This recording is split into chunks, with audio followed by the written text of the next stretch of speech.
Makeup করতে আমার যতটা না ভালো লাগে তার থেকে মেকআপ রিমুভ করতে আমার বেশি ভালো লাগে। এই যে শাড়িটা খুলে যখন একটা পাতলা নাইটি পরবো, চোখটা ভারী, ভারী লাগছে, একটা আইল্যাশটা খুলে দুল, চুড়িগুলো খুলে যখন মেকআপটা তুলবো না, কি যে শান্তি বোধ হয়, এর থেকে শান্তি আর কিছু হয় না। ওয়েট টিস্যু দিয়ে মুখটা ভালো করে ক্লিন করে নিলাম। তারপর হচ্ছে নারকেল তেল দিয়ে ফেসটাকে ভালো করে আমি মেকআপটা তুলে দিলাম। মাইসেলার ওয়াটার দিয়ে দিলাম। 2 থেকে 3 মিনিট ম্যাসাজ করার পরে আমি ফেস ওয়াশ দিয়ে মুখটা ধুয়ে আসলাম।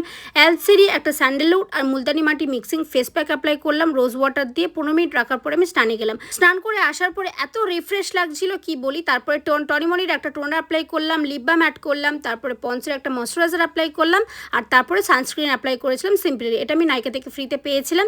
যাই হোক, এত ফ্রেশ লাগছে। তারপরে চুলটাকে ভালো করে খুলে একটুখানি শুকিয়ে তারপরে আমি কোম করেছিলাম, আর এখানে একটুখানি সিরাম অ্যাপ্লাই করেছিলাম যেহেতু আমি শ্যাম্পু করেছি আজকে। পারফিউম অ্যাড করলাম। খাওয়ান দাওয়ানোর পরে একটা টানা 2-2.5 ঘন্টা ঘুম দিয়েছিলাম। শরীরটা পুরো সুস্থ হয়ে গেছে। তো তোমাদের ভিডিওটা কেমন লাগলো সেটা কমেন্টে জানাতে ভুলো না। আজকের মতো আসি, টাটা।